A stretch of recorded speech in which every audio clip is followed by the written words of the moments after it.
Yes. Okay, so Yang, Wow. welcome to Sportcast. Smart Property Opportunity Talk again. Welcome to Sportcast. Hi, I'm David. Hi, I'm Audrey. Alright, let's dive into a very important questions that a lot of our viewers recently. Yes, I think for these 2 to 3 months there was quite a number of new launches, right? Exactly. Yeah, and a lot of them actually were selling pretty well. 80% sold, 90% sold. Yes. Okay, so 90 over percent sold, namely Sky at Holland, Springleaf Residences, Penreef. Yes. Alright, how about the 80% sold one? The recent one, Faber recent one, Residence. Faber, yes. Okay, but then came the shocking news. The stand was only 23% sold. Today we're diving deep into the discussion as to whether, is it always right to just follow property hype and buy only properties with high percentage sold unit? I'm sure a lot of people will, we always tell our clients don't FOMO. Yes. Yeah, and a lot of people will, wow, this one never sell really well, or is it a bad development, bad property investment to go into and all those things? Yeah. No, the thing is, you see, people is always doing this. Buyers especially, they are very emotional, so they'll go where the hype goes to.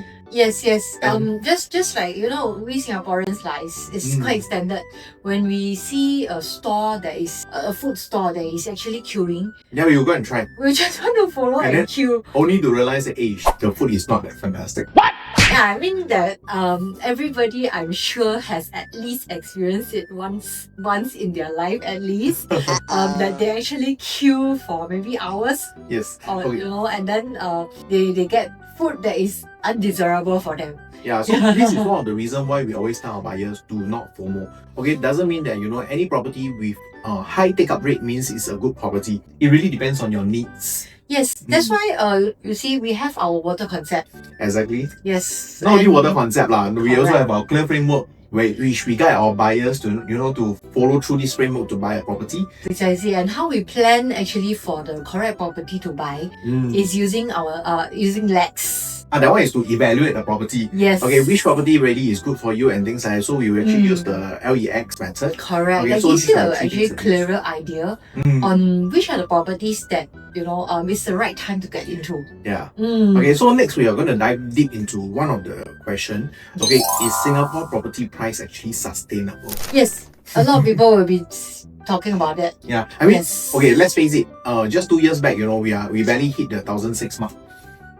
Okay, and as of this year, and people already complain expensive. Yeah, correct. And as so expensive you can buy And as of this year, right? I think most of the launches hit beyond 2,000. And in fact, what we are seeing is you even have 3,000 for Penreef. Is it? I think there's a couple of units. Okay, the really high floors. Okay. They went up to about 3,000. Yes. And we see Sky at Holland, which is very similar. Very similar. Yes. We see Zhang Grand hitting 3,002, 3,003. Correct. And then we have Prominent Peak also about 3,333 range. Yes. So these are the price that is coming up. And then for next year launch is even worse. Bayshore, if I'm not wrong, the land bid price is actually 1,000. About 1,006. 1,006, right? Yeah. So they will have to sell at about 2,000 for Bayshore. Can you imagine? Yeah. Correct. So the question is always this: is it sustainable? Will there be people buying? Yeah. Or what if I wait until developer cannot sell and then I go for the fire sale? So will there be any fire sales? Okay, if we are looking at that, we have to dive into a few things. One is always the macro. When we're looking at macro, we're actually looking at the world. I think based on the economy right now, interest rate is still coming down. In fact, I have clients telling me that maybe December the interest rate will come down more. Yeah, but as of hearsay lah. But as of now, the interest rate is quite nice. I think it's 1.3 to 1.5%. Correct. Alright.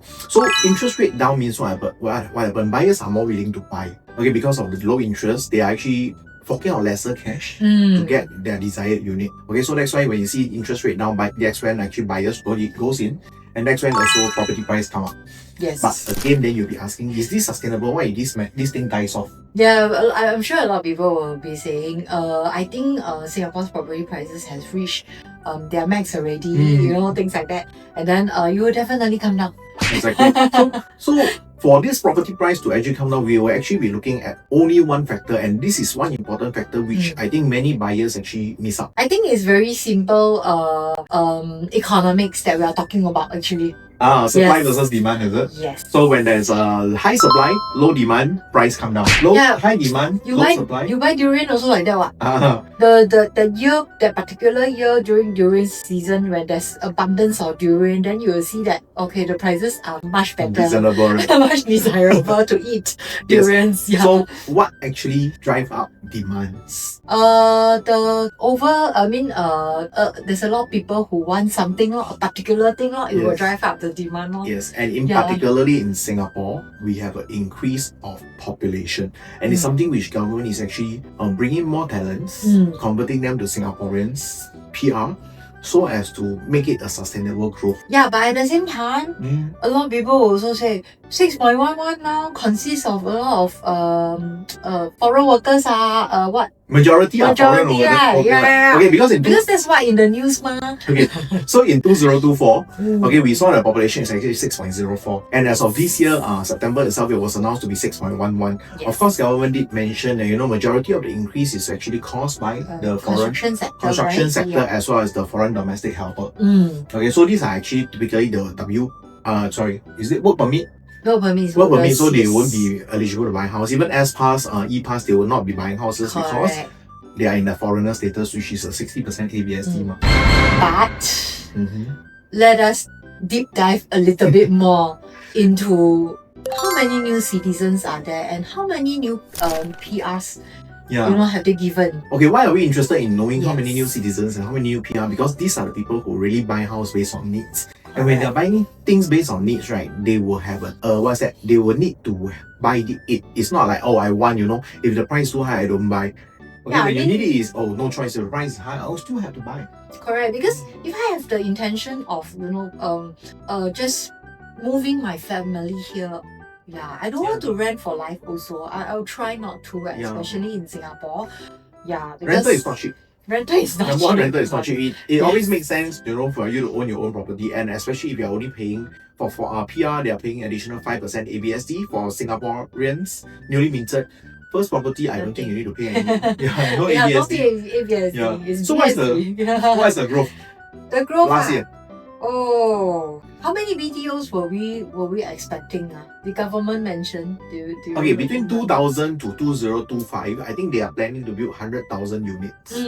Okay, that's for BTO. And if I'm not wrong, based on the latest news, I think next year there's going to be massive supply of private property, government land sales. Okay, again, if I'm not wrong, I think I see that the number is, I forgot the number, I'm so sorry, but I think it's 58,000 or 5,008 units or something like that. 58,000. 58,000. Yeah, but at the same time, right, the newly minted Singapore citizens last year was 22,766 to be exact. No wonder BTO, despite the kind of supply, resale price Yeah. never drop. Yeah, I mean resale price we know is still hovering around. They are still buying. Yes, Okay, what about the PRs? PR 35,264 to be exact. Oh, that means we have 22,000 over newly minted Singaporean and 35,000 over newly converted PRs. So we have like almost close to 58,000. Oh, 58,000 was the magic number that we said just now.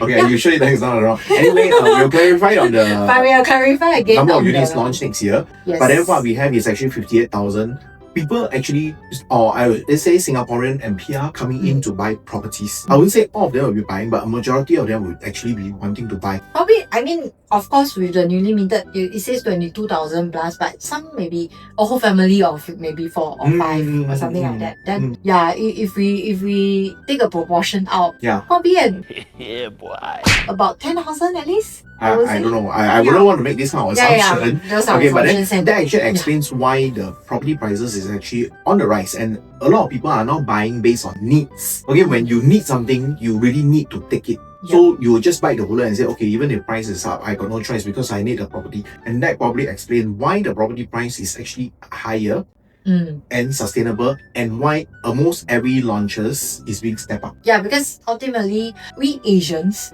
we prefer to have a roof under our over our head. Yes. Yeah, and we really want to have something that we own. Yeah, exactly. So right now developers are also facing a problem because they sell too fast. They actually have the depletion of land banks. Correct. Okay, so they'll be bidding aggressively again for government land sales that has been launched again next year. So when they bid aggressively, what happen? They'll probably bid at a higher price, and eventually who will it be passed on to? Consumers, Consumers. So do you think the price will drop? Well, feel free to just give us a call if you are interested to know more. Okay, and that's the end for today's one. On the reason why Singapore property price will not come down anytime soon. So this is the end of our podcast, and we explained the reason why Singapore I know. property. Okay, still waiting for property price to drop. It might not happen anytime soon. But of course, if you want to know more, feel free to buzz us for a consult. This is David and she's Audrey. We are here to share with you more property information. See you.